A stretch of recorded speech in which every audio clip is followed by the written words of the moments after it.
ഒരു ചായ കുടിച്ചിട്ട് പോവാല്ലേ? അൽക്കുതിരെ പോണൊന്ന് ക്യാമ്പ് ചെയ്യാൻ. എല്ലാരും കൂടെ പോരിട്ടാ ഒന്ന് ലേക്ക് അടിച്ചേക്ക്. കാറിൽ നിന്ന് കഴിക്കാൻ പിടിച്ച സാൻഡ്വിച്ചിന്റെ കോലം കണ്ടില്ലേ? പാവം ദുവാക്കുള്ള മുടി ഉസ്നൊന്ന് തിന്നണ്. അവിടെ എന്തോ പള്ളി പെരുന്നാളുണ്ടെന്ന് തോന്നണം. നമ്മ പോണ വഴിക്കുള്ള കാഴ്ച ഉണ്ടത്.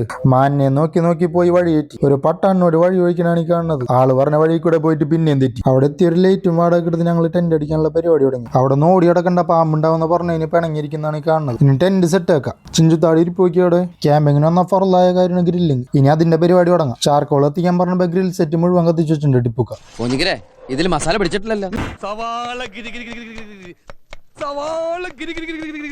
ടിപ്പുക്ക അവിടെ ഗ്രില്ലിന്റെ കച്ചവടം തുടങ്ങിയപ്പോ ഞാനിവിടെ ഓംലെറ്റിന്റെ കച്ചവടം തുടങ്ങി. വെറും ഓംലെറ്റ് ഇല്ലട്ടാ, ബ്രെഡ് ഓംലെറ്റ് പിടിച്ചേക്കണ്ടേ. ഇനിതൊക്കെ കഴിച്ച് കിടന്നുറങ്ങട്ടെ. ഒരു മിനിറ്റ് ഒന്ന് തീയിട്ടിട്ട് ഉറങ്ങാം. ഇപ്പൊ ഒരാൾ എനിക്ക് വരൂട്ടാ. അഭിനയിക്കാൻ പറഞ്ഞാൽ ജീവിച്ച് കാണിക്കണ മുതലാണത്.